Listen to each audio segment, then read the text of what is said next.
Howdy y'all, Cmdr.Trusin here. Today, I'm giving you the lowdown on the latest patch notes for Starship Simulator. This week's updates bring some big improvements to navigation, sensor displays, and the exploration systems. We're going to go back to October 20th and start there. Hopefully, I will get these out on a more regularly weekly basis. So these few updates are continued work on the sensors and the holo display. A lot of work has been done to finalize the long-range, medium-range, and short-range sensors and improve the information displayed on the holographic display for the command team and the bridge staff. First up, Dan has fixed the Ori map object alignment on the holo display. Everything is now in the correct relative location rotation.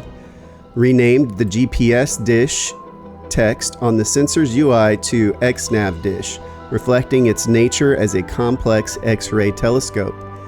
Added a kilometer/AU scale zoom function to the long-range UI for the Ori map when on the view detail mode. Replaced the single string action message variable on the sensor's UI with an array instead. UI buttons can now trigger any number of unique actions. Fixed the long-range sensors losing their target highlight when toggling the current focus mode. It's a good bug fix. Tweaked the relative brightness of stars on the holo display to better accentuate the hotter stars. Improved the way explored state is tracked by the sensor UI and holo display. It's now stored as part of the sensor state, making it easier to pass around. The star and planets and their associated labels will now scale with the holo display Ori map, so if you zoom all the way in, they get huge. Replace the volumetric temperature regions with a texture-based solution on the holo display, which means they now work when volumetric fog is turned off. And added the sensor and nav targets back to the Ori map, and made the long-range scan results a little more ambiguous. They now only say terrestrial planet or gas giant. A medium-range scan is required to reveal more. Fix numerous small niggles, don't know what a niggle is, good word Dan, with the long-range sensors UI and the holo display. Alright, and he says, with this build we can call both the GPS and long-range sensor modes feature complete, barring any tiny tweaks and some final polish.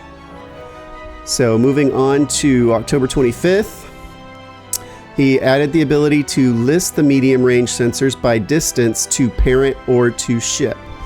He updated the distance display on the long and medium-range sensors to show kilometers if the distance is less than 0.1 AU.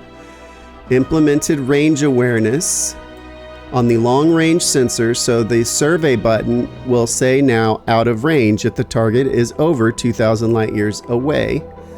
The long-range sensors will now only show planets around a star up to the maximum 2,000 light year range. They will soon estimate the number of planets instead based on unaccounted mass.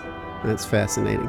I really hope the sensor range is based off of, your installed sensor technology, as opposed to just being a flat max number. Added the knowledge level requirements to the medium range sensors. Added the ability to toggle clouds on or off on the short range planetary view. Added the ability to toggle the day-night terminator on the short range planet view, and added the ability to show text signatures on the short range planetary view. And he says, barring some bug fixing and the addition of a few simple features to fill the blank space on the UI, that's the medium range sensors finished. He's got a bit more work to do on the short range sensors. So moving on to the most recent October 28th, added 3D lines to the nav and sensor targets on the long and medium range holo display modes. Created a new marquee material to make the 3D lines animated, added distance display text to the new 3D lines, and fixed the holo display targets remaining visible beyond the edge of the display. Fixed the mini ship on the holo display being incorrectly visible in distant systems, gave the mini ship a glowing texture to make it more visually obvious, fixed the nav and sensor targets not having target circles on the bridge window display, and fixed the sensor target not rendering at all on the bridge window display. Optimized a few aspects of the holo display rendering. That's all for this update. Thanks for listening. Fly safe out there, and as always, enjoy the flight.